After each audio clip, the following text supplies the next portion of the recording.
마이크 들어왔고요. 또 오랜만에 또 우리 봉주리 형님을 보니까 네. 기분이 좋아가지고 한번 웃고 말았습니다. 자, 시작하게요. 여러분들 기다리십시오. 자, 정치 천재 정봉주와 함께하는 2022년 대선 1기. 자, 또 오랜만에 나오셨습니다. 어서 오십시오. 예, 안녕하세요. 항상 오면 즐겁고 네. 고맙고 감사한 새날. 그 정치 천재라고 제가 네이밍 해드렸더니 또 잘 써먹고 계시더라고. 그럼요. 아니, 그 진짜 고마웠고 한 거에 대해서 왜냐면 제가 이제 어디 이제 방송에 나오면 제 주위에 오래된 친구들 중에 이제 정통 방송인들, 이제 이른바 방송쟁이들, 걔들이 계속 이렇게 한 마디 두 마디씩 이렇게 팁을 던져주는 게 중요한 그렇죠. 말들이 있어요. 근데 봉도사 그 캐릭터 좋다. 그 봉도사는 누가 만들어줬냐면 김어준 총수가 만들어준 거거든요. 네. 처음에는 이게 좀 가벼운 이미지 때문에 좀 싫어했어요. 그거 그렇게 부르지 마라. 그런데 김어준 공장장도 이 좀 앞을 내다보는 약간 촉이 있는 거야. 예. 요즘 그 시대 코드에 딱 맞잖아요, 봉도사가. 예. 왜냐하면 권위주의 정치인들이 이제 퇴청하는 시대. 그런데 정치 천재를 여기서 해서 괜찮다. 근데 우리 집사람 모니터링하고 그거 딱 좋다. 딱 꽂힌다. 그래 그걸 썼더니 방송인들 중에 이제 내가 꼭 듣는 사람들이 있어요. 지금은 그 뭐 KBS, MBC 출신들 중에 이야 입에 착착 감긴다는 거예요. 그럼요. 그럼 내가 너무 고마워하지 그거를. 예? 내가 예. 다른- 그래서 내가 정치 천재 정봉재 총권 시작했잖아. 그러니까요. 또 거기 나오시는 분들도 사실은 정봉주 TV하고 예. 우리하고 거의 겹치죠. 심리적 연대감이라는 게 있어요. 예, 그리고 거의 겹치지. 내가 거기 나오신 분 다 제가 데뷔시켰잖아요. 이 바닥에. 박진영. 예. 그러니까 어쨌건 간에 제가 봤을 때는 정봉주 TV도 새날 계열사예요, 여러분. 뭐 괜찮아요. 왜냐면 우리나라는 그 주인 기질이나 이런 게 주체 사상이 강한 사람, 주체 사상은 북한 사상인데, 주체적인 사상이 강한 사람들이었고, 내가 주인이 아니냐 이런 거 따지는데, 특히 미국의 주식회사는 그거 안 따지잖아요. M&A 하면 누가 주인인지 별로 관심이 없어. 예. 함께 한다라고 하는 걸 중요시하지. 그러니까 뭐 새날의 계열사든 뭐든 관계없어요. 그럼요. 감사하고요. 사실은 제가 항상 드리는 말씀이지만 낙곰수의 퀴즈로서 사실은 우리 정봉주 의원님은 대단 넘사벽이에요. 근데 이제 이게 저번에 하신 말씀을 제가 최근에 다른 정치인들한테 해드린 적이 있거든요. 초보고 정치인들한테.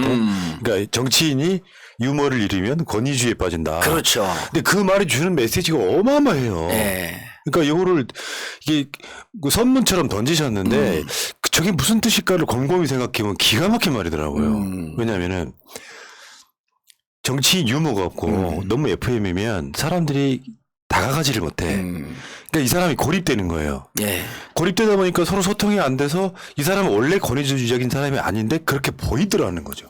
점점 그렇게 가는 거죠. 그리고 이제 이게 유럽과 그다음 미국의 정치인은 그 유머를 잃지 않잖아요. 그러니까 버나드 쇼 그 묘비가 정치의 대표적인 거거든요. 우물쭈물하다가 내가 이럴 줄 알았지. 자기 묘비에다가. 그러면서 자기를 낮추는데 위트란 말이 빵 터지잖아요. 근데 이제 이게 공자 맹자의 사상에도 그대로 나와요. 그래서 특히 공자 철학으로 저는 알고 있는데 골개미란 표현을 씁니다. 그 뼈골자 닭개자 아름다울 미자 골개미. 그게 우리말로 영어로 얘기하면 유머예요.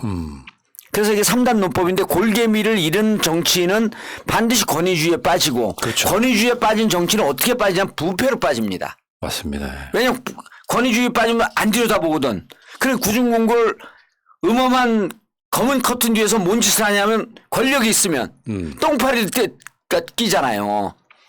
어저께 김종인 선생께서 그 얘기했잖아요. 파리떼. 그 앞에 생략이 된 거예요. 똥파리떼. 그 얘기를 하고 싶은데 왜 이렇게 시원하냐? 그 얘기 하고 싶은데 차마 그 얘기를 못 하고 그다음 변파리라 그러면 그럼 변씨성을 갖고 있는 사람들이 또 들고 일어나요. 그러니까 똥파리떼라고 정확하게 얘기해야 돼요. 자, 근데 그게요. 김종인 위원장이 아닌 듯 하면서 대중 철학에 대해서 또 조예가 있는 거야. 김종인 위원장이 얼마 우리가 영화 퀸 보면은 영화 퀸 있었잖아요. 그게 퀸의 그 주인공이 누구였었죠? 벼랑아 이름 기억이 안 나는데 누구죠? 프레디 머큐리. 예, 프레디 머큐리가 음악을 하다가 슬럼프에 빠졌을 때 이렇게 얘기해 영화 대사에서 주위에 예. 이런 파리떼가 끼는 걸 보면 내가 썩었다는 것을 증거하는 거야. 아, 멋있다 진짜. 그러면 그걸 깨달았다는 것이. 깨달았다는 거죠. 그러면은 어제 김종인 위원장이 거기까지 얘기하고 싶었던 거예요. 자, 보니까 5, 6개월 동안 보니까 우왕좌왕하고 뭘 하는지 모르고 똥파리떼만 껴있더라. 네. 그럼 똥파리떼가 껴있다라고 하는 것은 뭐냐? 예. 바로 너 자신이 썩고 있다는 증거다. 예. 새물에 가서 새롭게 뭘 해보겠다 그러더니 결국은 똥파리. 아니 맑고 깨끗한 물에 아무것도 냄새 나지 않는데 파리떼가 어떻게 낍니까? 예. 우리 농담으로 그러잖아요. 뭐 옛날에 그 미팅 갖고 이제 그 깨질 때 발로 걷어차일 때 이렇게 팔이랑 목욕 가면은 여자들 화장품 때문에 가는지 모르고 또 농담 던진다고 오늘 목욕 안 하셨어요? 그 여자 확 일어나서 가잖아. 목욕 안 하시니까 파리와 목욕대가 끼는 거 아닙니까? 네. 화장 냄새 때문에 그런 줄 네. 모르고. 그래갖고 미팅을 하면서 많이 깨이거든요. 어쨌든 근데 프레디 머큐리가 어서 그러잖아요. 내가 요즘 음악을 안 하고 슬럼프에 빠져 있는데 주위에 나한테 브로커들 온갖 잡놈들이 끼는 걸 보니 예. 그래서 똥파리떼가 낄 때는 내가 내 몸이 썩고 있다라고 하는 것을 입증하는 거다. 김종인 위원장이 그 두 가지를 생각한 거예요. 똥과 네 몸이 썩고 있다는 걸 생략한 거지. 무슨 멘트 자판기도 아니고요. 아, 제가요. 예. 지금 깜짝 놀란 게 예. 아직 의원님 소개도 안 했어요. 아, 그랬어. 자, 오늘 게스트 소개해 드릴게요. 예. 미투 정봉주 선생 나오셨습니다. 예. 미투 정봉주. 아름다운 미자 투쟁 투자. 민주주의를 향한 아름다운 투쟁 미투 정봉주 선생입니다. 그 하고 있는 프로그램 중에 하나 그 봉원반점이요. 예. 거기를 봤더니 본인이 미투 정봉주 선생이라고 하시길래. 예, 그러면 어. 제가 그랬잖아요. 정청래한테 공갈 표현 피하지 마라. 공갈 정봉주 선생, 막말 김용민 선생. 예. 예? 자, 어쨌건 지금 그 미투에서 살아 돌아오셔가지고 예. 정봉주 TV를 BJ TV에서 정봉주 TV로 이따 이름 바꾸셨고요. 예. 이유가 뭐예요? 이름이 막 그렇던가요? 처음부터 남들은 다 자기 이름 정봉주 쓰는데? TV를 하려고 했는데 거기서 이제 흑심을 갖고 있는 사람이 정봉주 이름 쓱 하다 이제 지가 멍시려고 그 TV를 왜냐면 내가 정치로 바쁘니까 유튜브는 수입이 되잖아요. 그걸 이제 자기가 멍시려고 BJ TV를 끝까지 고집한 거야. 근데 이제 내가 또 주위에서 내 뒤통수 치고 들어오고 사기치려고 들어온 사람들도 또 다 받아들이잖아요. 노무현 대통령의 그 가장 좋아하는 고사성어, 해불양수, 바다는 어떤 물도 거절하지 않는다. 그거 받아줬죠. 근데 BJTV를 검색하면 주로 제가 나국봉도 나국봉으로 한 게 뽕으로 검색하면 다 야한 게 나와요. 아, 그렇겠다. BJ라고 하는 게. BJ도 다 야한 게 나옵니다. 그래서 이제는 그 친구하고도 갈라쓰고 그랬으니 정봉주 TV로 가자. 네. 그래서 바꾼 겁니다. 그 방송에 지금 뭐 실시간 시청률 굉장히 잘 나오더라고요. 역시 정봉주라는 생각이 듭니다. 감사할 따름이죠. 감사할 따름이고. 여러분들 있잖아요. 예. 시간 없으실 때, 시간 있으실 때 정봉주 TV 가서 이렇게 딱 보시면은 어떤 방송을 하나 끊게 됩니다. 너무 재밌어가지고. 구독 좀 부탁드리고요. 정봉주 TV입니다. 네. 근데 정봉주 TV가 있는데 예.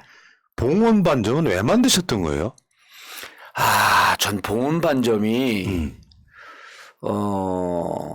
그 방송국 제작사하고 제가 관련이 있어요. 근데 이제 거기가 이제 뭐 돈도 없고 그런데 잘 만든 애들인데 이제 외주 제작사거든요. 그래서 제가 이제 한 50% 지분을 갖고 출연료도 안 받고 지금 다 제작비가 힘이 드니까 그런 걸 꼭 한번 해보고 싶다는 거예요. 정치 그 풍자 코너. 옛날엔 뭐 잘 될 일이 있나 뭐 이런 게 개그에서 정치 풍자를 많이 했었는데 어느 순간 그런 이제 이명박근혜 때로 저는 기억이 나는데 자꾸만 문화예술인들은 퇴출하잖아요. 성향이 안 맞는다고. 그러다 보니까 문화예술인들이 정치 풍자를 안 해요. 그렇죠. 그래서 그럼 우리 정치인들이 직접 풍자를 해보자. 했는데 너무들 좋아하는 거야. 처음 보고 이게 지금 그 논란이 되기 전에 예. 어떻게 알게 됐어요. 그때 5천 명 조회하고 1만 명 조회하고 그럴 네, 때. 알게 됐는데 예. 제가 무릎을 탁 쳤어. 역시 정봉주다. 왜냐면 우리는 그 상상을 못 하잖아요. 예. 심지어 김재원하고. 예. 근데 그 연기는 더럽게 못하는데 그게 맛있지. 근데 그 발연기가 너무 재밌는 거예요. 그럼요. 그래서 좀 길게 갔으면 좋겠다라고 생각했는데 바로 논란이 일어나서 그래서 그냥 김지원 나가버리더라고요. 근데 이번에 오신환이 나왔거든요. 네. 오신환은 또 그 연기자 출신이잖아. 한예종인데 그래갖고 맨날 오신환이 와갖고 그래요. 이제 방송에 이건 안 나오는데 자기가 맨날 그 상임에서 질의하면 법사에서 질의하면 야 이 개 XX야 너 또 연기하고 있지. 그럼 되는 거예요. 그래갖고 자기가 연기자 출신으로서 너무 곤혹스러운데 그날 가면서 야 정치할 땐 연기하더니 막상 연기하니까 연기도 제대로 못하네 이런 댓글 올라올까 봐 걱정된다고. 그때 오신환 오고 이번에 또 조회수가 처음 올린 게 10만 가까이 갔는데 오디오의 문제가 그 내렸거든요. 예. 그 다시 올렸는데 그게 또 14만이야. 그 합하게 되면 30만 육박하고 있는 거예요. 근데 저는 진짜 재미가 없어. 그거 하기 싫어. 그냥 막 시켜서 하는데 그 발연기가 어설픈 발연기가 재밌나 봐 사람들이. 원래 난 처음에 봉헌 반점할 때 예. 이봉헌 나오는 줄 알았어. 아, 그 첫 번째 게스트가 또 이봉훈으로 섭외하려고 그랬는데 출연료를 많이 달라고 그래. 그걸 또 못한 거야. 원래 이봉훈이 또 짬뽕집 하잖아요. 봉주 재원 이렇게 해서 봉헌 그렇죠. 반점이었던 거죠. 재원. 근데 저는 이제 더 깜짝 놀란 거는 예. 사실 우리가 이제 대부분 진영 방송이기 때문에 김재원이나 뭐 최근에 출연했던 이현주 네. 우리가 섭외할 생각을 못 하잖아요. 근데 막상 이야기를 들어보면 나름 재밌는 구석이 있거든요. 아, 저는 이렇게 생각을 해요. 김재원이 그 경북 청송 출신이거든. 네. 전북 김제 출신이었으면 민주당 됐어요 또. 그러니까 우리나라의 보수 진보는 지역에서 어디에서 태어난 운명 때문에 그쪽으로 간 게 대부분이고 철학적 기반은 깊지 않다. 다만 이제 김재원은 그쪽에서 몇 안 되는 전략통이에요. 그러니까 이 머리 순환하는 구조가 회전하는 구조가 우리하고 좀 비슷해. 그게서 얘기는 왔다 갔다 했지만 얘기가 좀 돼요. 무슨 얘기를 던지면 뭔 얘기를 하는 줄 알아. 그래서 자기가 딱 그 우라카이 해갖고 한번 뒤집어갖고 싹 또 폼 잡고 들어오면 또 우리가 무슨 얘기하는지 금방 알거든. 우라카이라니요. 예. 근데 이제 이게 진영 방송이기 때문에 아마 김재원 의원이 이거를 안 볼 가능성이 무척 높은데 네. 사실은 제가 이제 기자들한테 들은 후문이 야, 너 정봉주하고 낄낄거리면서 그 배실배실 웃으면서 네가 거기 가서 정봉주 이기는 것 같지? 너 당하고 있어 정봉주한테. 정봉주가 그렇죠. 너를 통해서 이의제의 하고 있는 거야. 너 농락 당하고 있는 거야, 막 이러고 약 올렸다는 설이 있더라고. 아니 그렇게 보이던데 나도. 그래요? 내가 의원님 관점에서 봐서 그런지 모르겠는데 정봉주한테 김재원이 이용당하는 거라 이런 생각 들었어. 아니 전 그러지 않아요. 그거 진짜 아니고 김재원이 이런 거예요. 나쁜 정치인이야. 나쁜 정치인이 우리 입장에서 보면 그러나 나쁜 사람이라고 꼭 단정을 지을 수 있느냐. 그렇죠. 그건 그렇지 사실. 그렇지. 수국골통 지역에서 친박으로서 그쪽을 사수하는 우리로 보면 없어져야 될 정치인이지만 정치인이라고 하는 직업을 털고 보면 과연 나쁜 사람이라고 단정을 지을 수 있겠냐. 근데 심보를 보면 좀 고약한 데가 많아. 그러나 그렇다고 해서 한반도에서 같은 말을 쓰는 동족으로 영원히 말을 안 섞어야 될 대상인가? 그렇습니다. 여기에는 나는 예라고 단정적으로 얘기를 못 한다는 거예요. 그 이현주 나왔을 때 예. 철새란 말을 과감하게 쓰는 걸 보고 한 번 더 보여줘봐요 그 장면. 철새죠 그럼. 너 왜 그러고 있니? 그게 아니라 어떻게 저 YTN 같은데 같이 나가면서 이렇게 섭외를 했을 거 아니에요. 그러면 섭외를 했는데 이거 양해 구하고 한 장면이에요? 아니면은 아니요 그냥 확 던진 거죠. 아니 YTN에서도 그랬어요. 아니, 얼굴 색깔이 확 변하더라고요. 아니 YTN에서도 내가 여러 번한테 편집해고 잘렸는데 저거 봐. 철새라니까 뭐. 근데 YTN에서도 막 뭐 그 국민의힘을 스적스 이렇게 편집될 줄 알고 그럼 내가 그런 그 당에 왜 갔어요? 그러면 뭐 그런 거야 뭐 어쩌고저쩌고 그래서 머릿속이 철새니까 몸이 철새처럼 쫓아가는 거지. 네. 그 철새예요. 근데 이런 효과도 있더라고요. 진짜 이현주는 극혐으로 싫어하잖아요. 예. 제 입장에서. 예. 근데 정봉주가 어떻게 요리하는지 보고 있으니까 뭔가 이상한 쾌감이 느껴지는 거예요. 막 조지니까. 조지니까. 그 이현주 나왔을 때 욕하면서 조회수가 확 올라갔어요. 그렇죠. 욕하면서 보는 프로. 그러니까 이게 의원님이 우리 방송에 약간 그 대리만족 해주는 게 우리는 만약에 그런 게스트를 예. 모실 수는 있는데 모시는 순간 악플로 끝나요 그냥. 근데 그걸 할 수 있는 유일한 정치인인 거예요. 아니 나 정봉주 TV에서 조성은 출연시키고 싶다니까. 조성우는 그래도 괜찮죠. 아니 그래서 박지원과의 관계를 그 황색 저널리즘, 옐로우 저널리즘으로 계속 몰고 가고 싶어. 예. 야 이날 그때 호텔에서 팔씨름 했어요? 진짜 팔씨름만 했어요? 안 했어요 팔씨름? 이런 거 몰고 가고 싶어. 예. 그래야지 쟤들이 꿈쩍을 못하는 거예요. 예. 걔들 이렇게 몰고 가고 싶어 하잖아. 알겠습니다. 자, 여러분 그 봉원 반점도 좀 구독 좀 해주시고 예. 다음에 근데 재밌다 그러고 난 재미없어 근데. 아니요, 그러니까 이게 연기를 너무 못했어요.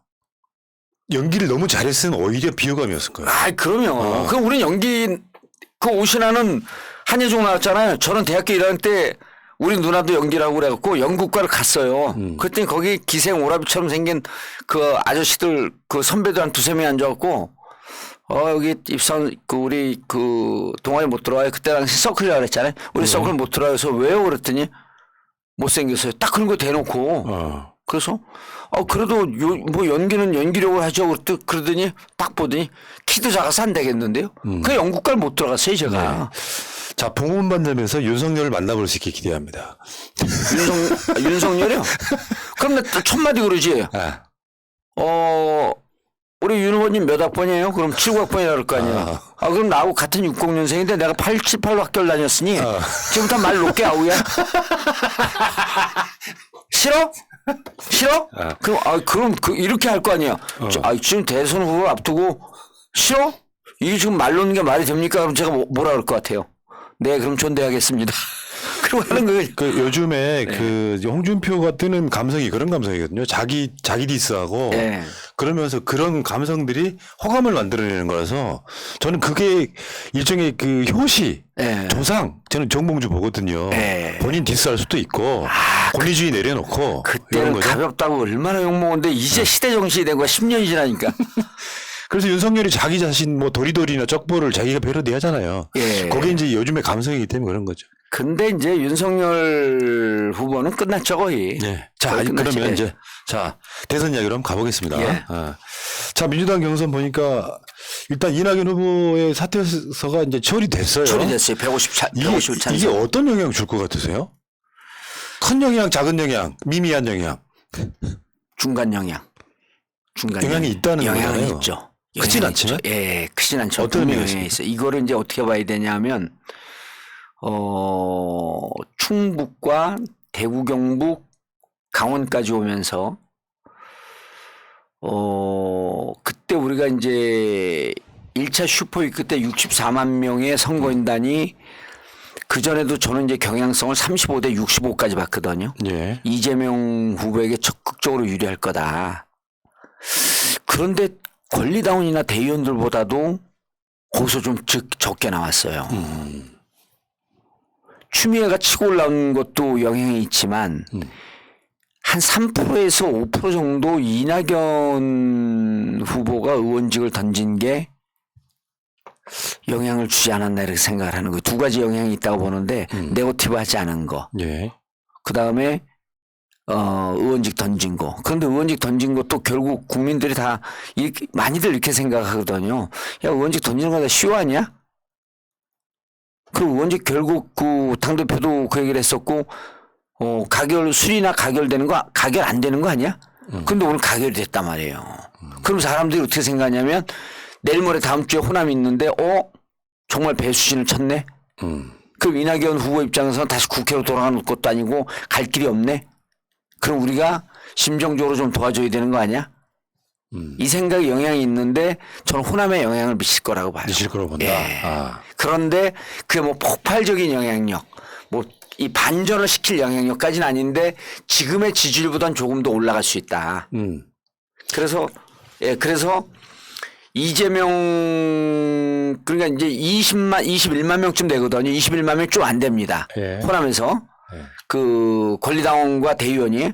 그래서 이재명 지지가 47%가 저는 능선이라고 보고 이낙연 지지는 37%가 능선이라고 봐요. 47% 넘어가게 되면 50% 넘어가는 거거든요. 근데 이제 오늘 이게 이제 또 보정이 됐잖아요. 예, 보정이 된 거 잠깐만 볼게요. 예. 여기 지금 이제 그 더불어민주당 특별당규에서 근거가 있어서 예. 이재명 후보의 지지 그 득표율이 51.41에서 53.71로 올라갔단 말이에요. 예. 그러니까 정세균 후보 표는 무효표가 된 거란 말이죠. 무효표가 되고 그러니까 그 표본 집단이 확 줄어버린 거죠. 그러면 지금 어차피 올라간 건 똑같은데 이재명 후보가 올라간 비율이 굉장히 커 보이네요, 사실상. 왜냐하면 51에서 이제 51이면 턱걸이 하면서 50%를 못 넘으면 결선 간다 이 의미 아니에요. 네. 그런데 이제 53%는 꽤 커 보이는 거거든 이게. 네. 결선 안 갈 수 있다. 네. 그래서 이제 이낙연 측에서는 이것을 무효로 한다라고 하는 게 그 모집단을 줄인다라고 하는 의미가 아니기 때문에 예. 이거 그대로 기록으로 그냥 남겨둬야 된다라고 강력하게 반발을 했던 거거든요. 근데 뭐 이제 선관위 유권 해석이니까 저건 이제 바꿀 수가 없는 거죠. 이재명 측에게는 유리하고 이낙연 측에게는 무척 이낙연도 올라갔어요. 똑같이. 좀 적게 올라갔죠. 상대적으로. 느낌이 달라요, 느낌이. 틀리죠. 그래서 이제 이렇게 되면 비율이 조금 더 조정이 돼요. 예. 호남에서 이재명 후보가 44%나 45%만 얻어도 50%가 넘어갈 가능성이 높아지죠. 예. 그래서 25, 26을 보면서 이제 25, 26을 보면 그때 50%가 호남에서 이제 이낙연 후보가 좀 나올 거니까 그때 50%는 무너뜨려 놔야 되거든요. 이낙연 후보 입장에서. 그런데 이렇게 되면 광주, 전남, 전북에서 50%가 안 무너지면 수도권도 쭉 가고 그다음 경기 쪽에서는 뭐 압도적으로 우위잖아요. 근데 서울과 저 인천 빼놓고. 그래서 이렇게 되면 이번 게 한번 이낙연 쪽은 치고 올라가다가 휘청하는 그런 효과는 있을 거다. 그러니까 두 개가 있죠. 의원직 던진 효과가 긍정적인 효과, 그다음 보정한 게 부정적인 효과. 그렇죠. 그럼 이제 플러스 마이너스 따지면은 의원직 던진 게 조금 더 높지만 그럼 이재명 후보 입장에서 얼마냐 53.7이니까 3.71을 떨어뜨려야 되니까 예. 광주 전남에서 이재명 지사 입장에서는 47% 45%까지 얻어도 이제 이렇게 되면 50% 넘어갈 수가 있죠. 45% 35% 싸움이라고 봤거든요. 이낙연 지사가 광주 전남 그 호남에서 더 치고 올라갈 게 오늘 사표 의원직 사퇴 수리된 게 조금 한 2, 3% 정도 영향이 있지 않을까 이렇게 봐요. 저는 호남에서 한 대개 50대 40 정도 이 정도 나올 거라고 보거든요. 예, 50대 40이면 밑에 있는 40은 중요하지 않아요. 네. 이재명 지사가 50 얻게 되면 이게 50%가 넘어가는 거거든요. 그러면 그 이후에 싸움이 끝났다고 봐야죠. 아, 굉장히 여기에 올인한 이유가 다 있다. 여기로 거의 끝나는 거죠. 네. 여기서 50%를 무너뜨려야 된다라고 하는 게 이낙연 후보의 입장. 그렇죠. 그다음 이재명 후보는 여기서 비율이 이낙연 후보가 치고 올라와도 이재명이 50%를 수성한다. 요 입장. 요 두 개가 싸우는 거죠. 그러니까 이 득표율 조정한 것이 굉장히 데미지를 줄 가능성이 굉장히 높아요. 데미지를 주는 거죠. 그러니까 반발할 수밖에 없는 거죠. 반발할 지금. 수밖에 없는 거죠. 아, 그러니까 숫자라는 게 아무것도 아닌데 49%랑 50%는 다 완전 다른 개념이 돼요. 51%는 깔딱고에 딱 갖고 저 조금만 끌어낼 수 있을 것 같은데 53.7은 크죠. 아, 참 알겠습니다. 예. 자, 그러면 이제 결론적으로 봤을 때 예. 뭐 우리 정치 천재이시니까 예. 이런 거는 정치 천재는 뭘 해야 되냐면요. 예측을 해줘야 돼요. 예측을 해야죠. 결선 투표 갑니까 안 갑니까? 이거는 여기다 다른 단서를 다시면 안 되고 예측만 해주세요. 아니 요거는 전제 조건 요거는 좀 걸게요. 뭐냐면 제가 13일 날 슈퍼위크 끝난 다음 13일 날 MBC 나가갖고 그 얘기를 했는데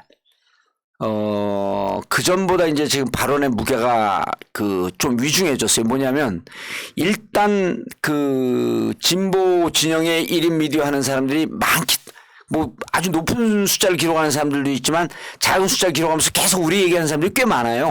한 30명쯤 됩니다. 그분들이 일단 제 방송을 다 본다는 거야.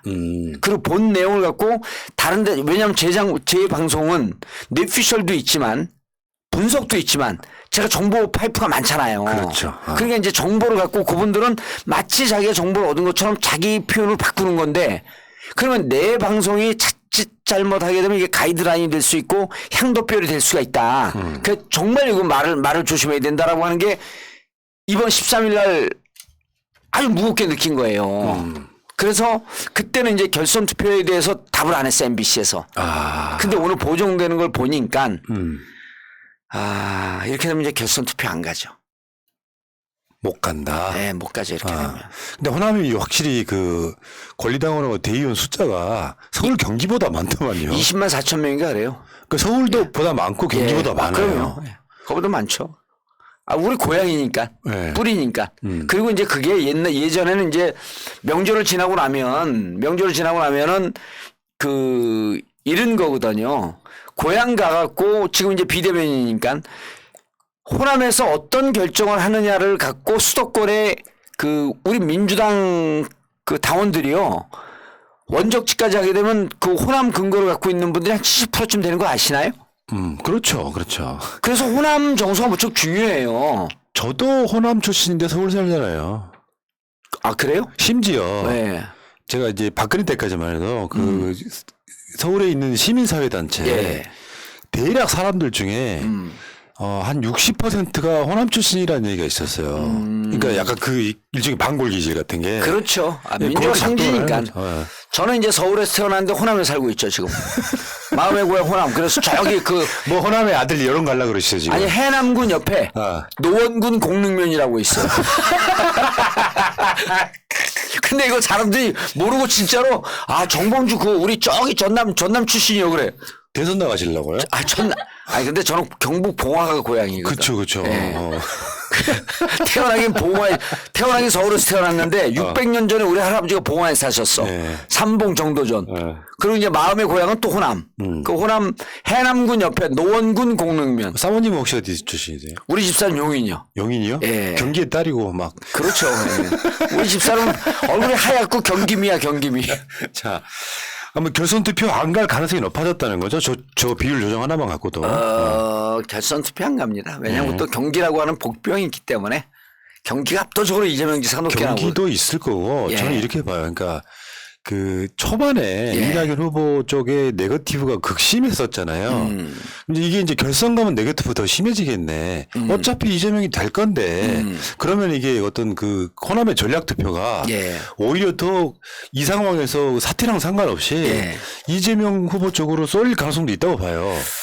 빨리 끝내라는 어떤 의미에서. 호남은 이번에 쏠리지 않을 것 같아요. 그래요? 호남은 아까 보셨던 554나 432가 맞는데 554쯤이 제일 맞는 것 같고 그래서 이제 결선과 그 원샷으로 끝나는 거 이제 장단점을 다 우리 여기도 이제 꽤 그 수준이 높은 분들 아니에요. 새날 듣는 그렇죠. 분들도 그러고 여기가 보면 한 80% 정도가 민주당 권리당원이나 선거인단하고 거의 겹쳐요. 그렇죠. 그래서 거의 민주당이면서 좀 그 스펙트럼이 좀 넓은 열린민주당 분들도 들어와 계시고 민주당 분들도 들어와 계신데 자 일단 결선을 가길 희망하는 분들이 이낙연 후보가 있고요. 그다음 추미애 후보가 있고요. 그다음 또 당이 있습니다. 당은 결선 투표 가기를 원하죠. 왜냐하면 결선 투표 가면서 부글부글 끓으면서 이게 올라가야 되는데 자 그럼 결선 투표 원치 않는 분이 누가 있냐면 이재명 후보 측은 결선 투표 원치 않죠. 또 한 측은 누가 있냐면 당의 미래를 그 좀 원대한 차원에서 걱정하는 분들이 있어요. 결선 투표 가면 지금 말씀하셨듯이 네거티브가 더 기승을 부리고 서로 살뜯어먹다 이제 뼈까지 갉아먹는 상황이 오게 되면 적보다 더 미운 동지가 돼서 그럴 수 있어요. 이렇게 본선에서 감정적 내용이 깊어지고 감정적 골이 깊어지면 결국 본선 때 우리 당의 후보가 될 이재명 후보를 이낙연 지지했던 사람들이 안 찍을 거 아니야? 이걸 염려하는 분들은 결선 투표 안 가는 게 차라리 날 수가 있다. 이 현상이 언제 있었냐면요. 2007년도 이명박근혜 때 말은 붙여서 쓰지만 완전 진영이 전쟁이었거든요. 그렇죠. 그래서 제가 BBK 다스 공격할 때요. 모든 자료를 친박에서 다 갖다 줘요. 지금 언론의 네거티브도 약간 비슷한 구조 아니에요? 그렇죠. 지금 이제 그래서 그때는 역대 대선 선거 중에서 가장 투표율이 낮은 선거 중에 하나 있었다. 네. 민주당은 당시 정동영 후보가 안 될 게 뻔하니까 투표장에 안 나갔고 예. 박근혜 지지하는 사람들은 어차피 이길 건데 내가 이명박을 왜 찍어? 그 사람들 잘했죠. 인간이 쥐에다가 투표할 수는 없는 거거든. 인간한테 투표를 해야 되는 거 아니에요? 근데 나중에 보니까 둘 다 인간이 아니었더만. 그래서 그때 역대 투표율이 가장 낮습니다. 이번에 이낙연을 이제 이낙연 후보가 안 되면 근데 이낙연 후보 측에서 이 방송 듣거든요. 듣고 나한테 항의 전화도 안 해. 항의 전화도 안 해? 안 해요. 내가 몇 번 얘기했는데 그래서 내가 항의 전화하면 딱 할 얘기가 있거든. 네. 내가 뭐라 했는데 안 들었어요 거기도. 내가 그때 여기 와서 그랬잖아요. 네거티브 중지 선언 먼저 하는 쪽이 이긴다. 그 네거티브는 사실은 이미 그 이재명한테 더 익숙한 싸움이다. 그래서 이낙연 쪽에도 그랬어요. 네거티브 먼저 선언해라. 그게 이낙연 후보의 이미지나 캐릭터가 맞다. 그럼 선언 안 하고 느닷없이 이재명 쪽에서 먼저 선언했잖아요. 그렇게 쭉 올라가는 거라니까요. 네거티브가 일정 정도 어그로를 끄는 단계까지는 의미가 있는데 그 다음에 우리가 공멸로 가는 네거티브일 경우는 우리 지지자들이 등을 돌리거든요. 근데 이재명 쪽에서 먼저 하니까 그쪽에서 올라갔죠. 어쨌든. 그래서 제가 내 입으로 하는 건데 결선 안 간다. 그러면 그랬는데 만약 결선이 가게 되면 아까 말씀드린 걸 이어가면 민주당을 포괄적이고 원대하게 고민하는 사람들 결선 가면 적보다 더 미운 동지층이 많이 형성이 돼서 본선 때 안 찍으면 어떡하지? 이렇게 우려하는 사람들이 실제로 많은데 저는 꽤 될 거라고 봐요. 그래서 결선을 안 가는 게 옳다라고 보는 쪽이 이재명 측, 그다음 민주당을 좀 포괄적으로 고민하는 사람 측에서는 이 정도 경선 충분히 했고 이제는 완샷으로 끝나야 된다. 근데 이제 당에서는 걱정을 하잖아요. 뭐 흥행 어쩌저쩌. 근데 당 그런 거 걱정하지 말아야 돼요. 왜냐하면 그 걱정하는 당은 언론 보고 정치하는 거예요. 언론은 뭐 민주당 생각을 척하면서 뭐 흥행이 바람이 죽지 않아 어쩌고저쩌고 하는데 가면 갈수록 언론은 자기들이 옆에서 씹어대면서 조져대면서 쓸 기사가 많아지는 거거든요. 그럼 쓸 기사가 많아지면 클릭수 많아져서 지들 장사하는 거거든. 장사 더 하려고 우리 꼬드기는 거예요, 언론은. 그러니까 언론 보고 정치할 필요 없고 흥행과는 전혀 관계 없습니다. 그러니까 일장일단이 분명히 있긴 해요. 일장일단이 있는데 현상은 결선 안 갈 가능성이 높다. 그리고 결선 안 가는 게 더 나을 수도 있다 이런 거죠. 그러면 그러고 우리 기획은 인간이 하지만 뜻은 하늘이 실천하는 거니까. 진짜 그 민심은 천심이다라고 하는 말이 굉장히 중요한 이야기더라고요. 이번에 보니까요. 세종 보고 강원 보고 대구 봤더니 그다음에 그 후보 선거인단 봤더니 민주당 국회의원들 180명 가까이 있는데 국회의원들의 정치 의식 수준은 우리 지지자들이 뛰어넘고 있구나. 맞습니다. 저도 그걸 느꼈어요. 놀랍잖아요. 위에서 내려다보고 있는 거야. 그 민심이 한 사람이 하는 게 아니라 어떤 파도처럼 이렇게 휘청이는 게 보이더라고요. 아니 선거인단이 난 이렇게 짙게 나올 줄 몰랐거든 이재명 후보가. 너무 또 원사이드하게 가는 거에 대해서 민심이 경계라는 건지. 그러면 이게 해석이 잘 안 되는 거예요. 전 다른 해석 한번 해볼까요? 다른 해보세요. 그러니까 1차 선거인단 모집이 굉장히 골수들이 가입을 했던 거거든요. 그러니까 제가 봤을 때 이거는 1차 선거인단에는 이낙연 후보의 조직표가 엄청 들어가 있다고 봐요. 그런 것들이 작동되니까 1차 선거인단이 가장 보수적일 가능성이 없죠. 나머지 2차, 3차는 2차, 3차 보시죠. 그런데 네. 그것도 이제 바닥에서는 각 캠프에서는 이낙연 캠프 쪽에서는 1차 선거인단 할 때 제대로 대응을 못했다 이런 분석을 하고 있거든요. 이재명 캠프 쪽에서는 1차 선거인단 때 많이 놓았다. 지지자들이 워낙 많으니까 이게 그 포진되어 있는 이제 그런 분석도 좀 있으니까 이제 2차 선거인단을 좀 보면 그러네. 그러니까 2차 선거인단 49만 명인가 이쯤 됐으니까 그걸 이제 좀 봐야죠. 알겠습니다. 결론적으로 말했을 때 일단 민주당은 뭐 이미 나와 있는 결과긴 하지만 이재명 지사가 최종 주자가 되면서 결선 안 갈 가능성이 없다 이렇게 하면 결론 그렇죠. 내겠네요. 그렇게 볼 수 있는 거죠. 자, 알겠습니다. 민주당까지 봤고요.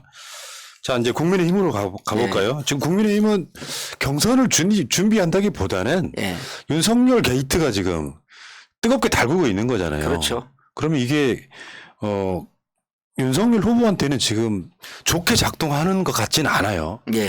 왜냐하면 이게 공교롭게도 타이밍상 윤석열이 자기 말로 깎아먹은 점수가 홍준표가 올라오는 상황에 그 타이밍에 지금 윤석열 게이트가 터졌단 말이죠. 저는 이제 요 얘기를 지금 시간은 얼마인데 요 얘기를 좀 많이 해야 되는데. 많이 하세요. 2시간 하셔도 됩니다. 그렇죠. 뭐 우리가 뭐 시간 구해야 하면. 뭐 연습 방송하면 돼요. 공중파도 아니고 뭐. 이게 이제 이걸 정리를 좀 해야 돼요. 보통 이제 사람들이 두리뭉술하게 이제 섞어서 결국 윤석열이나 후보가 공격당하면 지지층이 결집한다는 주장이 하나 있고요. 그다음 지지율이 깎아먹는다는 주장이 두 개가 양립하거든요. 예. 근데 그 경계가 있어요. 네. 그 경계에 대해서 제가 이 논리를 정립하고 나서 새날을 한 번도 안 나왔는데 딱 이겁니다. 개인의 비리가 폭발을 하잖아요. 예. 그럼 저쪽 상대 진영에서 우리를 공격하는 거라고 보고 지지층이 결집을 합니다. 근데 법적 제도적 문제가 되잖아요. 그러면 지지층들조차도 법적으로 문제가 되거나 제도적으로 문제가 되면 갸우뚱해요. 야, 신박한. 예. 난 그 생각을 못 했을까요? 그래서 뭐 지지층 결집한다, 뭐 지지율이 빠진다고 맨날 싸우거든요. 그걸 무슨 개소리 이러는 거예요, 그게. 딱 경계가 있어요. 예를 들어 정봉주가 어쩌고저쩌고 했고 뭐 또 뭐 비리가 있고 어쩌고저쩌고 그러면은 정봉주 지지층 결집을 합니다. 충성도 낮은 층도 결집을 해요, 그때는. 야, 이거 정봉주 깔라 그런 거 아니야? 근데 그래서 기소가 됐어. 그러니까 검찰이 끝까지 기소를 하는 거예요. 기소를 하는 순간 지지율에 로열티 떨어지는 사람이 뚝 빠지고 그래도 로열티가 높은 충성도가 높은 사람이 더 단단하게 결속이 되는 거거든요. 조국 기소됐을 때 서초동에 모이잖아요. 근데 중도층 빠져나가잖아. 근데 조국이 그냥 공격을 받았을 때는 중도층에 있는 사람들도 지지를 하거든요. 그래서 윤석열로 갖고 분석을 해보면 줄리 문제가 터졌을 때 윤석열 지지 안 빠졌습니다. 그래 내가 그거 줄리 문제 쭉 하면서 재미는 있지만 윤석열의 스크래치를 주거나 윤석열의 지지율 빼먹는 데 별 영향이 없을 것이다. 근데 그때 당시 지지율 안 빠졌습니다. 저 똑같은 분석했거든요. 예. 그거는 지지율에 영향 없다. 그래서 법적 제도적인 건 뭐냐면 7월 2일 날 윤석열 장모가 구속이 됩니다. 6월 29일 날 제2의 속이구 선언. 국민을 속인 거예요. 그렇죠. 윤석열 대선 출마. 예. 속았지롱. 네. 그것도 김구 기념관에서.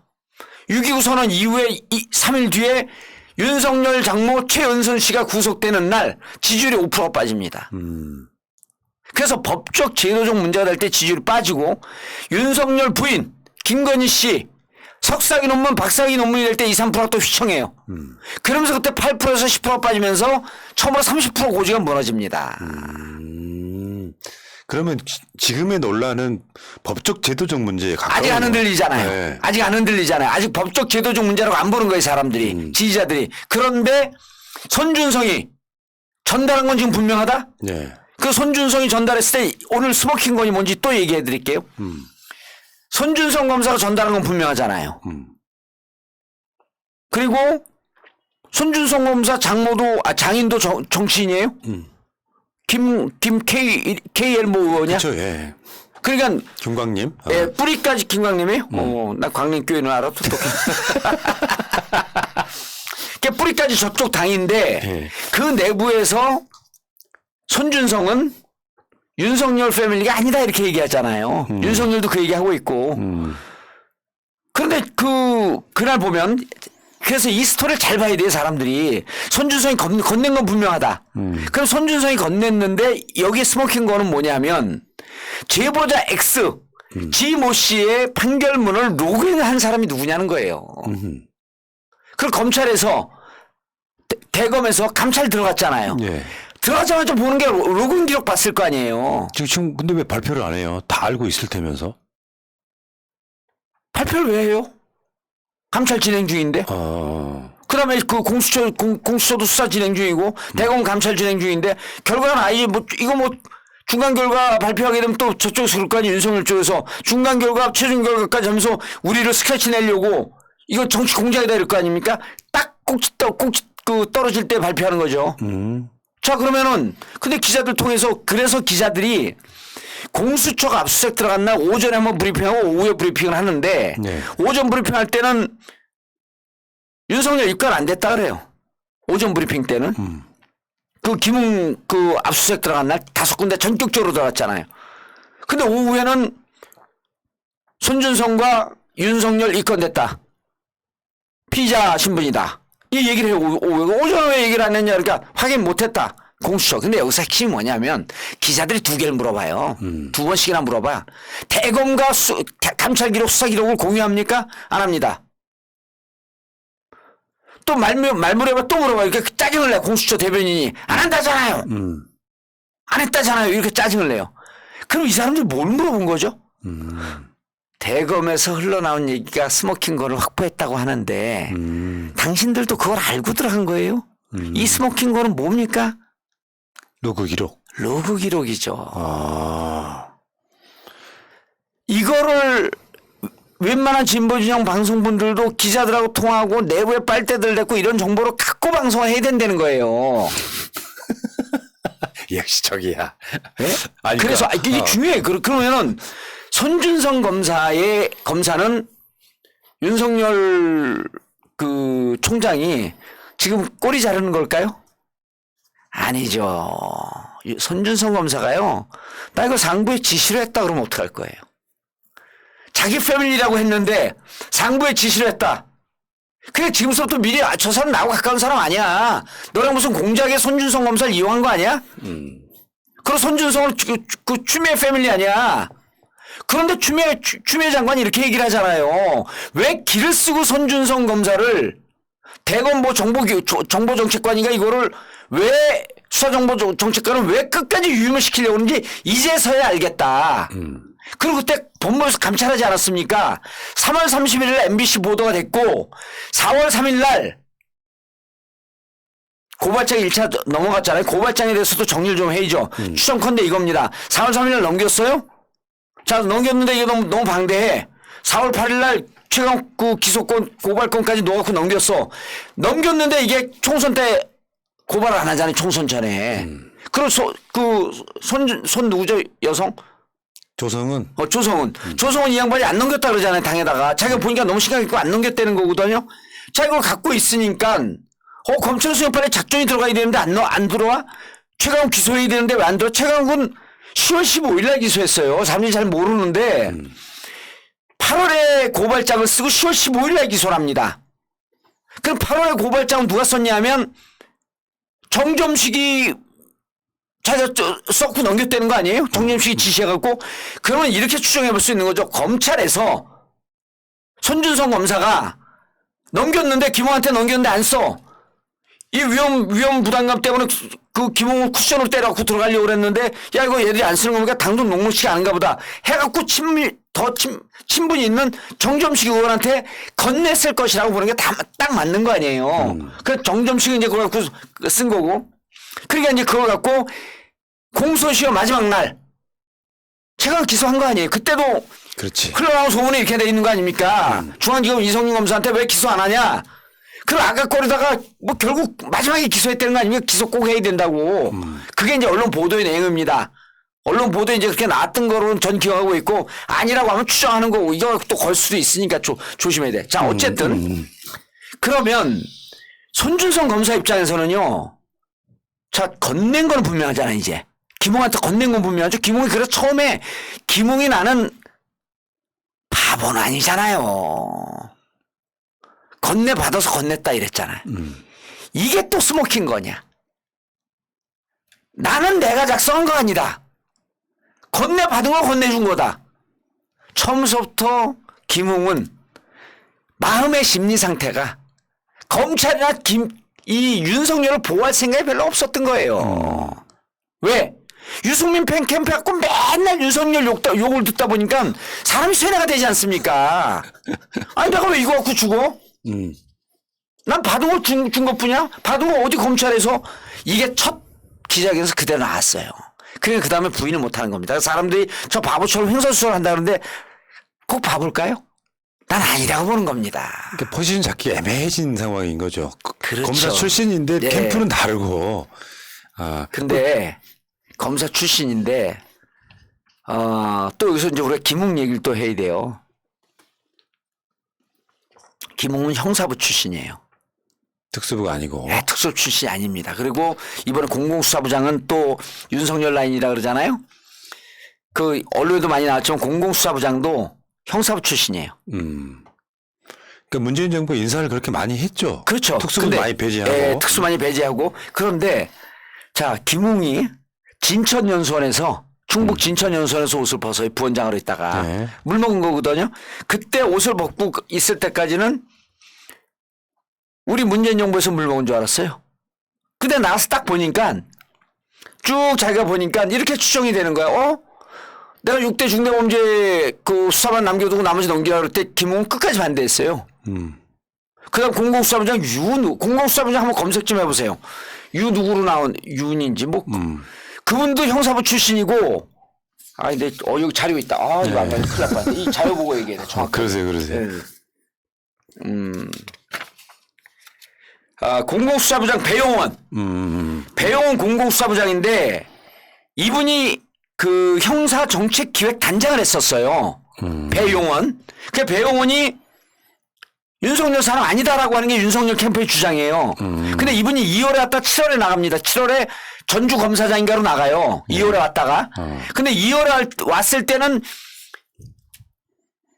비윤석열 계류 구분이 되다가 4월 달에 그 손준성 검사가 저거 취합하잖아요.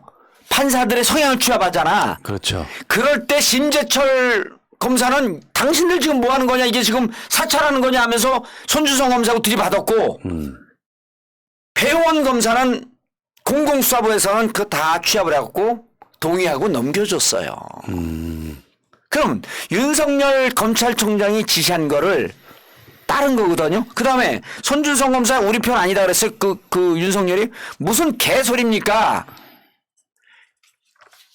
추미애 장관하고 이게 뭐 직위 뭐 소송할 때 대리인으로 나가서 이거 진술한 사람이 손준성 검사예요. 윤석열 검사총장 대리로 나가서 그때 징계위원회에서 그럼 손준성은 윤석열 사람, 배용원도 결국은 그 판사들 사찰하는데 동의한 걸 보면 그때는 윤석열로 했기 때문에 7월에 전주 검사장으로 나갈 때는 이미 친윤으로 분리가 돼 있었어요. 검사들이 그렇더라고요. 조남관만 해도 친정부 인사처럼 보이다가 결정적일 때 윤석열 편들잖아. 원래 윤석열 사람 되는 거잖아요. 호모사피엔스의 이 근본이 배신 아니에요. 그러니까 셰익스피어 4대 희곡을 보면 배신이거든요. 부하의 배신, 딸의 배신. 그런데 배신 중에서 더 배신을 잘하는 전문가들이 검찰 집단이었던 것 같아. 왜냐하면 그러니까 지금 손준성도 지금서부터 선을 긋잖아요. 손준성이 이렇게 할 가능성이 높거든요. 자기가 이게 자그마치 몇 개 법에 걸렸습니까? 4개 걸렸잖아, 4개. 예. 와, 살벌해. 뭐 그냥 죽을 수도 있어. 공무상 비밀 누설, 직권남용, 뭐 개인정보법 위반은 뭐 안 걸렸나? 뭐 개인정보법 위반, 공직선거법상 선거 방해이기 때문에 이거는 시정 나와요. 지금 대검의 최광욱 등이 고소한 건. 그렇죠. 공직선거법상의 선거 방해죄는요. 선거법 위반하고는 상황이 틀려요. 근데 이거 손준성 검사도 당시 이렇게 해갖고 지금 입건 됐으니 이제 기소되는 상황 가? 그럼 이 사람 감옥 가면은 변호사로도 영향받아요? 또 김강림 장인이 야, 결국 너가 사는 게 장땡이다. 사실대로 다 얘기해라. 그럼 손준성 검사가 나는 누구의 지시로 이것을 했습니다. 그리고 저기서 이렇게 얘기하잖아요. 대검 감찰에서 흘러나오는 기사가 이겁니다. 로그인 기록은 손준성은 아닌 것 같다. 그럼 누가 했을까? 손준성이 오래갈 내면 거짓말했겠죠. 부하 직원이겠죠. 부하 직원이 아닐 수 있죠. 누구요 그럼? 4월 13일, 12일, 13일 날 추미애 장관의 표현에 따르면 그때 카톡 대화를 13번인가 했다 그러잖아요. 한동훈과 손준성이. 그때 뭐가 그렇게 급했을까? 근데 한동훈 입장에서는 채널A와 한동훈과의 관계 때문에 그때 코너에 몰렸을 때이기 때문에 사건을 덮어야 된다라고 하는 이 기제가 작동이 됐겠죠. 그러니까 4월 3일 날 고발장을 넘긴 거예요. 근데 4월 3일 날 또 한동훈이 있는, 그 다음에 대변인이 있는 이 단톡방에서 막 30몇 회 대화가 막 왔다 갔다 했다는 거 아닙니까? 전화 통화도 계속하고. 그러면 부하 직원대로 시키면 부하 직원이 야 이거 검색해봐. 그러면 이게 이거 자기 로그인 기록되고 이게 그 기밀에 대한 접근인데요. 이거 제가 꼭 해야 됩니까? 요즘 검사들 버티잖아요. 그래서 이게 제3의 인물이 로그인을 했고 고발장은 본인이 직접 썼는지 아니면 누가 써줬는지 모르지만 손준성이 이미 중간에 브릿지가 되어 있기 때문에 손준성은 내가 누구한테 받아서 누가 어떻게 했습니다라고 하는 것을 사실대로 얘기 안 할 수가 없는 상황이에요. 뭐냐면 자 나는 전달받아서 넘겼습니다. 그럼 이 사람 죄가 없어요. 또 검찰총장이 지시해서 난 했습니다. 내가 지시 명령을 거부할 수 있는 지위에 있지 않았습니다. 그럼 이 사람에게 정상 참작되거나 혹은 무죄죠.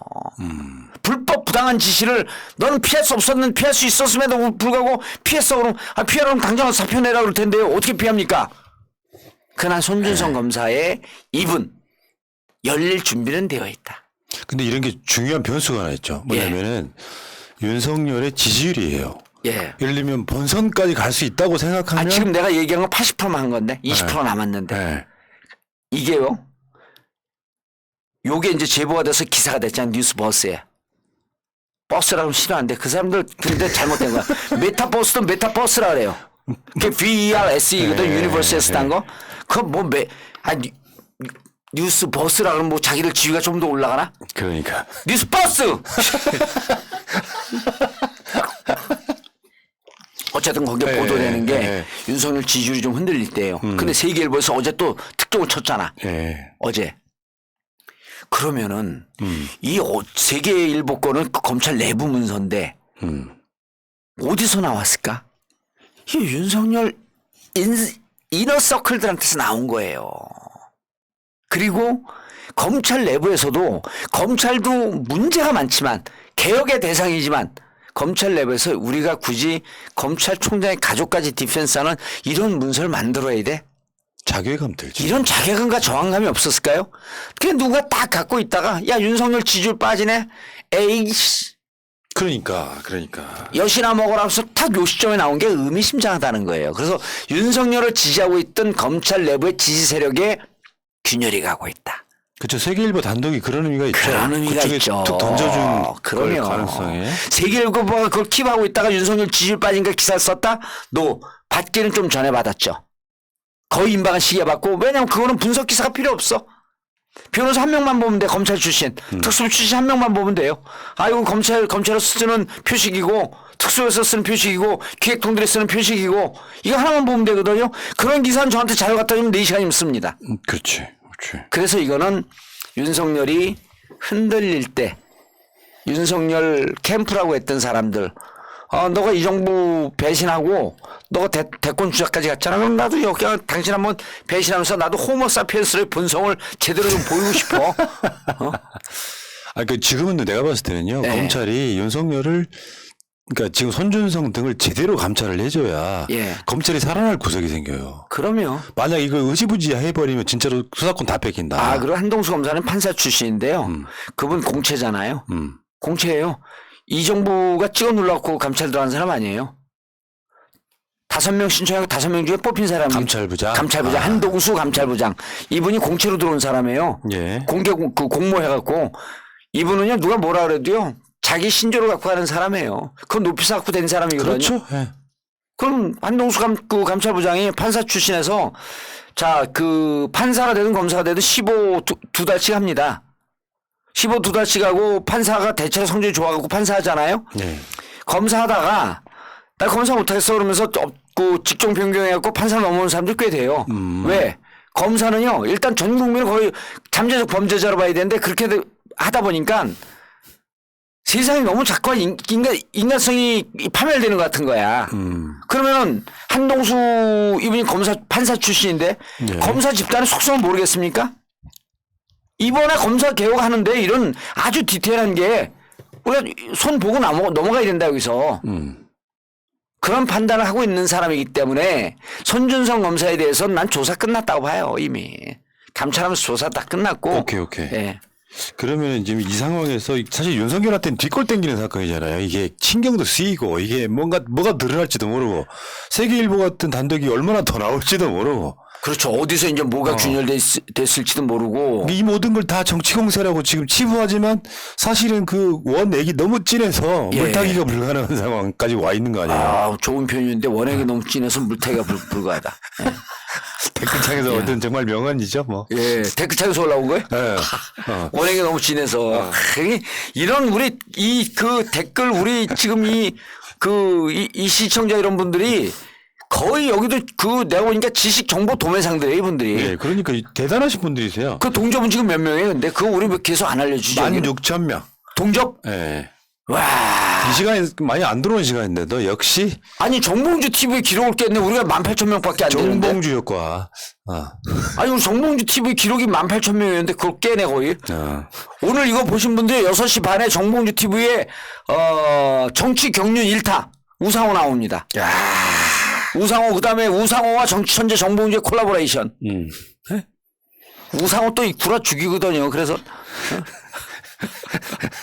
정치 경험은 1등이야. 1타야 완전히. 우상훈 진짜 괜찮은 사람이지. 괜찮은데 이제 경험은 많은데 경험을 나의 것으로 만들어낸 성찰이 없어. 예. 왜 세상을 가볍게 살다 보니까. 예. 그 문학소년 아니에요. 즐겁게 가볍게. 우상호와 정봉주의 콜라보. 예. 기대되는데요. 여러분들 6시에 가셔가지고요. 새날 방송 그때 안 보셔도 됩니다. 우상호한테 내가 고마워하는 게 우상호가 이제 저보다 동생인데 586에서 정봉주에 대해서 아주 이렇게 막 소름끼치도록 싫어해요. 왜냐면 586은 스카이 대학에 학생운동이 주류 세력인데 저는 저 외대 그 마이너 세력이거든요. 정치권에 들어오니까 사람들이 다 정봉주에 열광하니까 그 주류 세력들이 그걸 이해를 못하는 거예요. 근데 우상호만이 이 현상을 받아들여야 된다.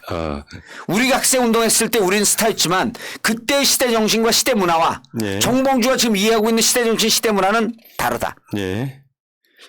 지금 이 시대 정신은 뭡니까? 콜라보거든요. 콜라보인데 그거를 전문 용어로 컨버전스, 융합. 그게 우상호의 경험과 정봉주의 통찰력의 융합. 그래서 오늘 잠깐만요. 방송 좀 마무리 하시죠. 시간 많이 나오는데 5분씩이나 나오는데 뭐 벌써 5분이 마무리를 남은 게 아니라 좀 더 할 거야 지금. 의원님 못 가 이제 기다려 보세요. 예. 옷 벗고 할까? 더워 여기. 일단 말을 하면 더워. 천천히 하십시오. 예. 그러니까 지금 윤석열은 이런 상태일 거고 아까도 그런 얘기 드렸지만 핵심은 윤석열 지지율이 계속 빠진다라고 하면 분명히 손준성의 배신이 이루어질 거다. 배신 아니죠. 손준성의 그걸 자꾸만 배신하고 하면 안 돼요. 손준성의 양심 선언. 그렇지. 네, 손준성 훌륭한 사람이에요. 윤석열 입장에서 말해버렸네. 손준성 훌륭한 사람이에요. 양심 선언. 네. 검찰 개혁에 우리가 검찰이 얼마나 이게 탈법적인 행위를 했고 예. 검찰의 어마어마한 예산을 갖고 국민 세금으로 운영됐잖아요. 예. 그 국민 세금으로 월급 받고 있었고 이런 조직이 개인을 위해서 권력이 사유화되어 있었는지를 우리가 많잖아요. 폭로하겠다. 그리고 그로 인해서 앞으로 검찰은 다시는 이러한 irreversible 불가역적 개혁으로 가야 된다. 얼마나 멋진 양심 선언이에요.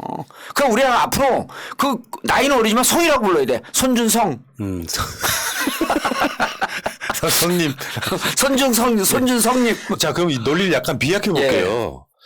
그래서 우리 정치 선재께서는 저쪽 후보가 윤석열이라고 보세요? 홍준표라고 보세요? 홍카콜라 되죠. 윤석열 안 된다. 윤석열 안 됩니다. 그러면 홍준표 이야기하기 전에 그럼 윤석열 어떻게 되는 거예요? 경선에서 떨어지는 상황이 만들어지면? 떨어지는데요. 11월 5일이잖아요, 그게. 11월 5일인가 그럴 거예요, 아마. 11월 5일까지는요.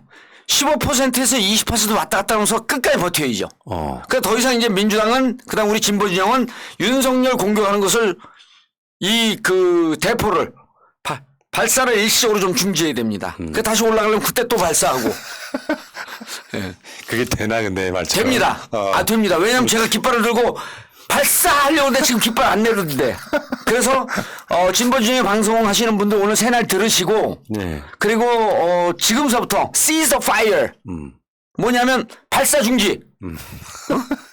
seize the fire. 그러니까 그쪽에 지금 후보가 긴가민이 가게 만들어야 된다는 거잖아요, 일단은. 아니죠. 하되 감정의 고를 갖고 싸우고 윤석열 최대로 감정이 깊어져야 돼요. 당신들이 지금 뭐냐면 윤석열이 우리가 밉지 않고요.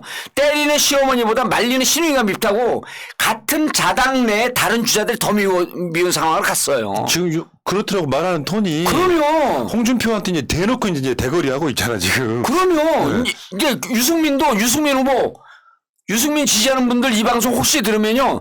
유승민이 윤석열을 세게 칠수록 지지율 올라갑니다. 유승민 못하고 있는 거야 그게. 왜? 세습 국회의원이니까. 아빠도 국회의원, 아들도 국회의원. 그러니까 약한 거예요 이게. 전투력이 없어. 샌님. 자 결국은 내가 오늘부로 유승민 쪽에 계좌번호 알려드리고 컨설팅 비용 들어오게 되면 컨설팅 해줄 의향이 있어요. 자, 그러면요. 윤석열은 만약에 경선에서 떨어지는 상황이 막 오면 예. 그 앞으로의 행보가 나는 되게 궁금한 거예요. 행보요? 감옥에 가야 되나? 아, 그럼 우리가 감옥에 간다라고 얘기하면 우리가 명예훼손이 될 수도 있어요. 감옥에 갈지도 모를 그런 법적 지위가 올 수도 있다고 우리는 막연하게 추정을 해봅니다. 그게 검사라고 하는 집단이 대개 예. 보면 정치적이라서 예. 정권 교체기에 극렬하게 자기들 성향을 드러내잖아요. 예. 그러니까 이게 평시였다고 하면 전직 검찰총장 구속까지 안 갈 수도 있는데 여기 검찰 전체 운명이 직결돼 있는 문제. 예를 들면은 이것까지 덮었다고 그런 소리 안 들으려고 더 열심히 하는 부분이 있을 거란 예. 말이죠. 근데 윤석열이 대선 후보가 안 되는 상황. 그러니까 이제 아예 풀려버린 야인 상황이 되면 예. 장모 부인 포함해가지고 어마어마한 사법적 판단으로 들어가야 되는 결국에는 이제 그 피의자 또는 피고인이 되는 거 아닙니까? 그렇게 될 상황이 아니오죠 않을 수 없다고 말하지 않을 수 추정하지 없다. 않을 수 없는 상황이 오는 거죠. 이게 그래서 여기서 저는 이제 9월 2일 날 뉴스버스 사건을 딱 보고 이건 김웅의 작품이다. 처음에 이렇게 예상을 했어요. 왜? 윤석열을 쳐야지 유승민과 오세훈이 드러나는 상황이 오는데 근데 유승민 그때 9월 2일 날 뉴스버스 보도가 나왔을 때 홍준표와 골든크로스가 있냐 없냐라고 하는 보도가 막 나올 때예요. 예. 아, 이게 지지율이 빠지니까 공세가 시작이 됐구나.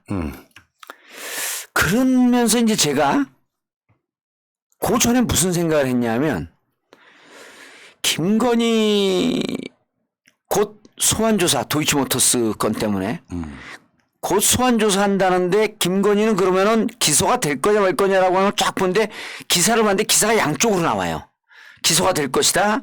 기소하기에는 입증하기가 쉽지 않다. 근데 이제 그때 뭐라냐 올 연초부터 공소시효는 2022년이다. 왜냐면 도이치모터스 주가 조작 사건은 2011년 10월에 종결된 거로 떨어지지만 주가를 한꺼번에 다 팝니까? 나머지 남은 거 그렇죠. 2012년에 팔았으면 2022년은 되는 거고 그때도 주가 조작 흔적이 있다라고 하는 것은 그 포괄일벌제인가 포괄일제인지 포괄일제 맞아요. 포괄일제죠. 그렇게 해갖고 마지막으로 주가 조작한 날이 공소시효 시작. 그때부터 이제 시작이 되는 거죠. 그래서 2022년이 두 가지가 언론 보도가 흘러나온 거거든요. 세 가지가 흘러나왔는데 이제 나이가 드니까 세 번째 기억을 못해. 첫 번째 공소시효는 2022년이다. 그리고 김건희 주가 조작에 관여했다라고 하는 게 증거가 차고도 넘친다. 딱 떨어지는 꼭지 떨어지는 게 있다. 세 번째 아주 구체적으로 기사가 흘러나왔죠. 김건희의 계좌를 안에서 작전 세력이 계좌를 공동으로 쓰고 있었다. 이 기사가 나왔거든요. 그때 그걸 보면서 꼭지가 따질 것 같은데 근데 이번에 뉴스버스 기사를 보기 전까지는 김건희 소환 임박했다라고 하는 기사가 나왔음에도 불구하고 저는 어떤 의심을 했냐면 검찰은 자기 조직을 치면 이쪽 저쪽으로 네 편 내 편으로 싸우다가도 조직을 치면 딱 뭉치는 경향이 있어요. 예. 그래서 김호수 검찰총장도 내가 좀 의심을 했죠. 이성윤도. 야 결국 그러다 그때 왜냐면 이성윤 때도 그 나경원 13건이가 다 무혐의로 처분하는 거 봐요. 예. 그 밑에 있는 애들 통제가 안 되는 거거든. 그런데 이번에 뉴스버스 기사가 딱 나오는 순간 김건희를 무혐의로 가는 게 아니라 김건희 기소 쪽으로 검찰이 방향을 정했구나. 그래서 이 기사도 터져 나오는 거구나. 이렇게 본 거예요. 시그널이다 이건. 아. 왜냐면 안팎으로 다 통하니까. 예. 그래서 저는 그 윤석열 지위가 어떻게 될 것인가라고 하는 문제를 말씀드리기 앞서서 도이치모터스가 사건에 대해서 김건희 소환과 기소 이건 피할 수 없는 상황 아니겠느냐. 예. 그리고 주가 조작은요 반자본주의적 범죄이기 때문에요 무척 심각한 범죄예요. 주가 조작 그다음에 복식부기 이런 건 미국 저거 비자도 안 나와요. 입국이 안 돼요. 그러니까 우리나라 기업인들 중에서 복식부기 때문에 우리나라의 성공을 1, 2년밖에 안 받거든요. 미국은 거의 25년, 30년형이에요. 그렇죠, 왜? 그렇죠. 반자본주의적 범죄, 자본주의를 구성하고 있는 우리 국민에게 피해를 준 범죄. 쌈바가 했던 것들이 그런 거잖아. 그럼요. 그래서 이 주가 조작 이거는 국민들에게 다수 개미들에게 피해를 준 거기 때문에 예. 이거 심각한 범죄로 받아들여야 되고 이거는 기소가 되면 대단히 심각한 반사회적 범죄다. 결국에는 윤석열 일가는 처벌받을 가능성이 더 높아진 게 예를 들면은 윤석열이 검찰총장은 임기를 조용히 마치고 사라졌다면 예. 이렇게까지 안 되는데 그러면 이 여론이 관심을 갖는 대목에 대해서는 더구나 정권 교체기에 이쪽이 정권 연장을 할 거라고 생각하는 분위기가 생기면 오히려 윤석열을 때림으로써 살아나려고 하는 검사들이 더 많아질 거다. 그럴 것 같아요. 그리고 이제 윤석열 바라보는 후배 검사들이 이렇게 되겠죠. 아, 당신 임명한 대통령 그 배신하고 대권 후보까지 갔으니까 우리도 배신해도 돼. 예. 알겠습니다. 그러면은 자, 그럼 홍준표가 되신다고 했잖아요. 예. 실질적으로 홍준표가 되는 것이 윤석열보다 더 강한 후보입니까? 전 강하다고 보죠. 이유는요? 워낙 윤석열이 단점이 많아서 아니에요? 윤석열 단점이 많은 것도 있고 윤석열은 정치를 모르고요. 예. 그러면 이제 홍준표는 개인기가 있다 이런 얘기죠. 표를 얻는 방법을 아는. 홍준표는 일단 국민들의 마음을 얻는 방법, 그다음 국민들에게 직설적이고 쉽게 꽂히는 표현에 능하고, 예. 또 하나는 이제 그 이재명 지사하고 쓰는 권법의 유형이 소림 당랑권 좀 비슷한 권법을 써요. 네? 그렇기 때문에 윤석열 같은 경우는 권법도 뭔지도 모르기 때문에 그 제압하기가 좀 쉽죠. 자기는 딱 폼 잡고 있는데 그 동네 허당 일진들이 있잖아요. 예. 약간 그런 느낌인데 홍준표는 저 변두리 비주류에서 거기도 조금 뭐 이렇게 뭐 선거 전쟁도 좀 해본 듯한 그런데 이미 거기도 산전수전 공중전까지 다 겪고 살아남은 역사상 돼지 발전기로부터 살아남은 거의 최초의 정치인 아니에요. 근데 이런 거 아니에요? 그러니까 홍준표가 좋은 후보는 아닌데 예. 윤석열에 비하면 훌륭한 후보처럼 보이는 현상 아니에요? 아, 좋은 후보도 아니고 훌륭한 후보도 아니죠. 다만 꺾기는 쉽지 않은 후보죠. 그러니까 이제 이게 정상적인 어떤 진영 싸움으로 몰고 갈 수 있는 능력이 되는 사람. 엉덩이에 붙은 끈 같은 존재죠. 끈을 띄어낼 수도 없고. 그러니까. 끈이 사람을 이겼다고 볼 수는 없지만 야, 엉덩이하고 딱 끈 붙으면 이거 또 나갖고 명예훼손이라고 안 그럴까? 보훈반정에도 또 오는데 엉덩이 끈 같은 존재라고 추정됩니다. 그러면은 결국에는 예. 우리 정치 천재께서는 이재명 대 홍준표를 보시는 거잖아요. 그렇게 될 가능성이 높다고 하는 네. 거죠. 저는 이제 오세훈이 올라올 거라 계속 봤는데 윤석열이 됐으면 오세훈이 올라오는데 홍준표가 되면 오세훈이 올라올 수가 없어요. 오세훈이 홍준표를 무서워합니다. 일단 개싸움이거든요. 예. 그래서 우리는 이제 아까 뭐 필승 전략이 뭐 말씀하셨는데 필승 전략으로 넘어가요? 아니요. 이거를 연속해서 한번 해보시면 어떨까요? 뭐를요? 오늘 여기까지 마시고. 아니, 정권 재창출이면 보안점 요거까지는 해야 돼요. 오케이. 이게 뭐냐면 뒤에 누가 기다려요? 아니, 그렇지는 않은데. 뭐냐면, 홍준표는 홍준표 자체가 개란 얘기가 아닙니다. 개싸움에 능합니다. 그 변칙 싸움이거든요. 그 여의도 정통문법을 안 싸웁니다. 예. 근데 여의도 정통문법에 이재명 지사가 조금 낯설 수가 있어요. 예. 근데 이재명 지사도 진흙탕 싸움이나 막싸움 걸어온 거에 대해서 이미 삶 자체가 거치는 삶을 뚫고 왔기 때문에 막싸움에 대응할 수 있어요. 그런데 정권 창출을 위한 보완점이 뭐냐면 이재명 지사가 1대1로 홍준표하고 맞서 싸우면 안 됩니다. 뭐냐면 2011년에 박원순과 나경원이 서울시장 재보선거 10월 26일 날인가 26일 날 붙었을 때 그때 나경원과 누가 싸웠냐면 낙검수가 싸웠어요. 그렇지. 그때 낙검수에서도 다른 사람들은 방송이고 전 정봉주였기 때문에 모든 방송 토론에 나경원 vs 정봉주를 붙여놨어요. 나중에 한 방송에다 그 나경원 측에서 전화하고 막 거의 울부짖으면서 내가 박원순하고 붙는데 왜 자꾸 정봉주하고 붙여놓냐. 방송국에서는요 흥행이 돼야 될 거 아니야. 그렇지. 박원순 나경원 하면 누가 들어 그거를. 돌아가신 박원순 시장님께 죄송한 말씀이지만 재미없지. 허허허. 예, 뭐 그렇게 생각할 수도 있겠어. 이거 문재인 대통령 목소리 나오네. 그러면서 이게 흥행이 안 되니까 낙검수에서 걸고 낙검수 파워가 워낙 셌으니까 낙검수의 정치인 대표 저밖에 없잖아요. 유일하게 혼자니까. 그러니까 모든 토론에 정봉주를 불러 세운 거예요. 그리고 저쪽에서 뭐 의원들이 돌아가면서 나와. 토론에서. 지금도 이게 유시민을 극복한 이제 이 그 패널인데 유시민 장관님 좀 듣고 있으면 좀 반응 좀 하세요. 반응이 없어. 내가 이미 여러 번 그러거든요. 나의 마음에 영원한 존경의 인사. 영원한 나의 컴플렉스. 유시민을 나는 지난 3년간 밑에서 살아가기 위해 재판하면서 예. 디테일이 강해졌고 학문의 깊이가 깊어졌고 상식의 폭이 넓어졌으므로 이제는 나는 내 마음에 존경의 인사, 컴플렉스, 열등감, 유시민을 극복했다. 이제 유시민과 대등해졌든지 유시민을 뛰어넘었다. 이걸 여러 차례 하거든요. 그럼 전화를 하든지 문자로도 해야 될 거 아니야. 그냥 개무시하는 거야 나를.